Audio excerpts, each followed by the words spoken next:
করলেন না।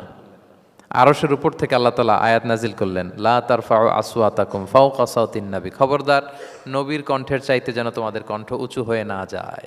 যদি যায় তাহলে তোমাদের আমলগুলো বাতিল হয়ে যাবে, এবং নিজেরা নিজেদেরকে যেভাবে ডাকো সেভাবে ডেকো না, এরকম করলে আমল বাতিল হয়ে যাবে। তো আল্লাহ তাআলা এখানে আদব শিক্ষা দিলেন যে রাসূল সাল্লাল্লাহু আলাইহি ইসলামের সামনে কথা বলতে গেলে খুব ভদ্র ভাষায় কথা বলতে হবে, শালীন ভাষায় কথা বলতে হবে। মজার ব্যাপার হচ্ছে, আপনারা জানেন কিনা জানি না, যারা হজ উমরা করেছেন আপনারা দেখবেন যে রাসূল সাল্লাল্লাহু আলাইহি ইসলামের পবিত্র কবরের উপর এই আয়াতটা এখনও লেখা আছে যে লা তারফাউ আসওয়াতাকুম ফাওকা সাওতিন নবী, নবীর কণ্ঠের চাইতে যেন কণ্ঠ উঁচু হয়ে না যায়।